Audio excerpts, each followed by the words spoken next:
Men, and I use the term loosely. I did a video a couple of weeks ago about a guy's transmission.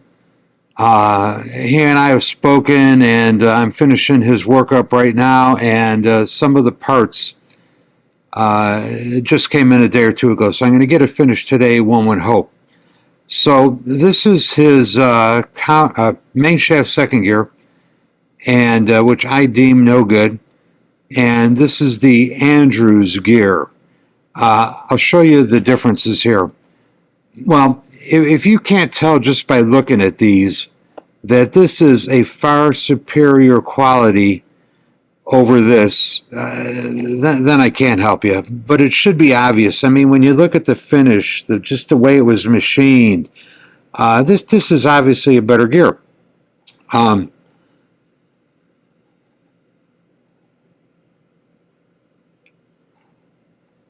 All of the Andrews stuff that I'm aware of is identified somehow with their name and part numbers. This has no names, no part numbers. This is unknown, I assume Taiwanese. And the gear looks pretty new. It looks pretty low miles, but it's already showing signs. It's beat up around the edges over here.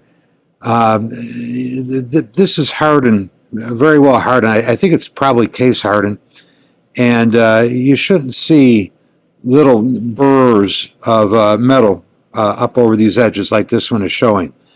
In and of itself, though, this gear looks like it's probably serviceable. But let's look at this.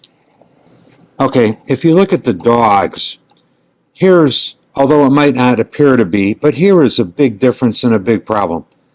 This is the Andrews gear. Notice this little angle back cut over here. When this slides into its mating gear, this little back cut actually pulls the gears together and helps to keep it from popping out of gear.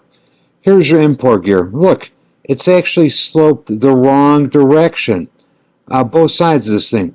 So when this engages, the tendency is going to be for this ramp to push the gear out of its mating gear instead of being pulled into it. So that's a big problem right here. This incorrect back cut is cause enough to scrap this gear. So it is indeed going to be scrapped. But it doesn't stop there. Alright, I played with the focus mode, and I'm trying to get it to focus right down in here, so don't pay any attention to the out of focus spot up here. Pay attention down in here. Look at how sloppy this thing is on the splines. Jesus Christ, that's horrible. You know, I don't know. You know, how do they make these parts? And if I've often said, you know, don't these people own micrometers? Don't they know how to use them? Isn't there a quality assurance? You know, don't they make a prototype and test it? Just a horrible, horrible fit on there. Just horrible. Anyway, that's the other reason this gear is no good. By comparison, we'll put the Andrews gear on there.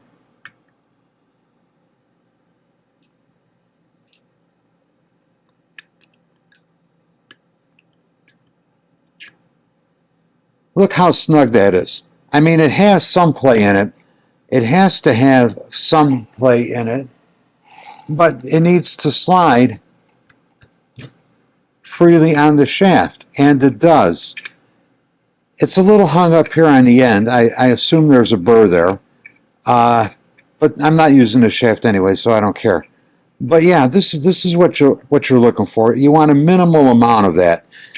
And I've actually had some gear and shaft combinations that fit tighter than this. And you might want to stone the splines a little bit to smooth them up. Or maybe, you know, just a touch of very fine valve grinding compound and work this back and forth. But anyway, much better fit with the Andrews gear. Okay, here is another sad part of this whole tale. This is the shaft that the guy had taken the splines to a bench grinder. I'm going to show you those again in a second. AP, this was an Andrews main shaft. if I had to buy this today, which I replaced the guy's shaft with an Eastern shaft, which is considerably cheaper, but they were pretty good in my experience.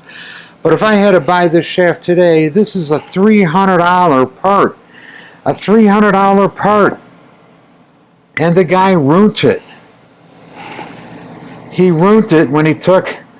ruined it. He ruined it. He ruined it. He ruined it.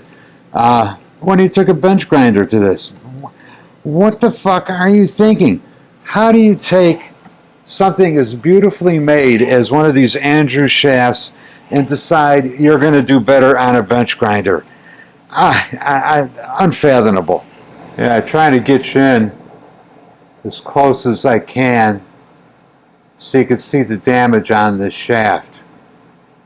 You know what possesses people. I just don't get it. You know, put your wrench down and step away from the machine. You obviously don't know what you're doing. Okay, this is the new Eastern main shaft that I bought, and this is the counter shaft fourth gear. Way tighter than it was on the Andrew shaft that had been bench ground, but still looser than I'd like it to be. Anyway, this is the owner's original gear. Here is one that I had laying around, and you see how much better this is. This is a better choice of gear. And if I can get it to go on there.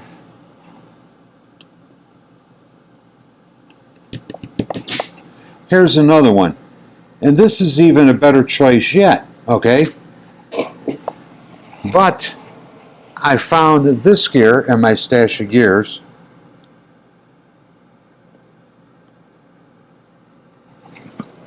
If I could get it, there it goes.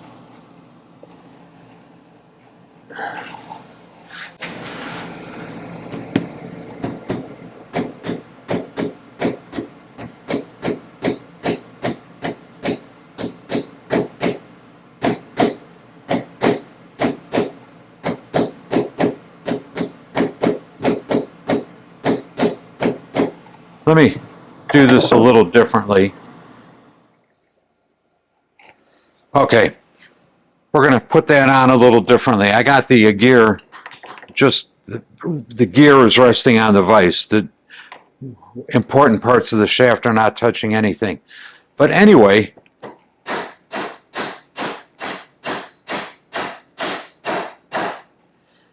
that is what you want. This son of a bitch is not moving at all, nor does it need to move at all. This gear is fixed on there.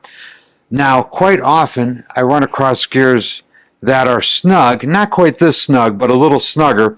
But really, this is what you want. You don't need, nor do you want any free play in that gear. So I'm going to sell this owner a new gear, well, new to him gear. And, you know, this is the best fitting one I have. I may even charge him more than a new one is, because I could buy a new one. Well, if I bought a new Andrews, it probably would fit this tightly. But I can guarantee you a new import one ain't going to fit this good. So I very reluctantly trade away parts that are this good or sell parts that are this good. I like to kind of save the good stuff, you know what I mean? But I will sacrifice greatly. But this is what you want. You know, that's the kind of fit you want on a tranny gear. Kind of fit you want on this tranny gear. Like I say, other gears slide, other gears rotate, but this gear is fixed on this shaft, and that's the best fit for it. A little bit about shifter forks while I'm here. This is a -10. And what this is talking about is the distance from the pin to the fork. This is 0.010 of an inch shorter than stock. And this affects where the gear sits on the shaft, how much clearance there is between the gears, and how much of the dog engages in the mating gear. So -10, okay? Notice it is stamped into steel. That -10 ain't going anywhere. Here's what came out of the bike. 2 +20s. So this is 20,000ths of an inch farther from the fork than a standard one. This is printed on there. This bike, they happen to be the same, but you could very easily have different sizes in there. So if you take a trans apart, before you throw the pieces in the parts washer and scrub everything off, this is printed. It will come off. Then you won't know what size you got anymore. So be careful when you take them apart. And just FYI, here's another one. Just FYI, here's another one. -005. 5 thousandths closer to the fork than the standard. I wrote 005 over here. Get the light to hit it the right way, because this is getting so faint I might not be able to read it someday. And just to show you, they stamp them in different spots. So here's another, what is this one? This is a +20. Yeah, there you go. You might be able to see it, a +20. So when you pull your transmission apart, pay attention to where the shifter forks are. I mean, it's easy enough to figure out where they're supposed to be, but you might want to know where they started out to begin with for troubleshooting purposes. I mean, if you got one that's popping out a second and you needed to engage more, well, if you knew the old one was a -5, well, now you know maybe you need to go to a -10 or a +5 or whatever the case might be. So pay attention to your shifter forks and where and how they're marked, and keep track of them when you're working on a trans. All right, time to close out this video. I got Ross's tranny stuff back in there. No issues encountered, so it should be pretty good transform. And just FYI, Ross told me that this was his father's bike, his father's engine, and he did not rebuild the trans. He thinks that possibly his dad had somebody do it in the late 90s. But anyway, all good to go. And with that, I am out of here. Thank you all ever so much for watching, and we'll see you next time. Bye.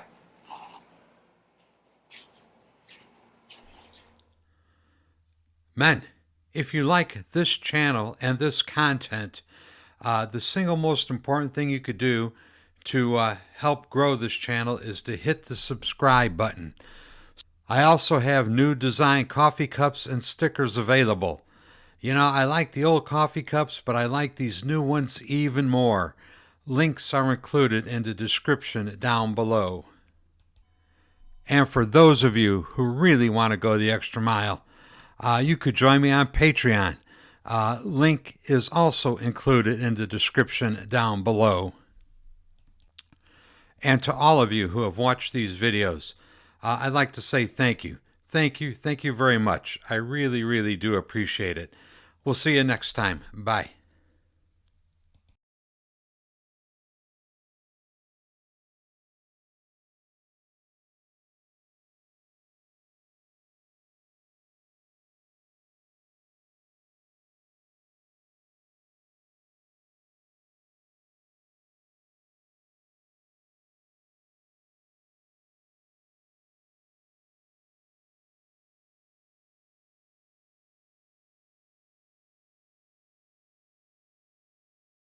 And now, 2 words from our sponsor. Super clean. Ooh, nice.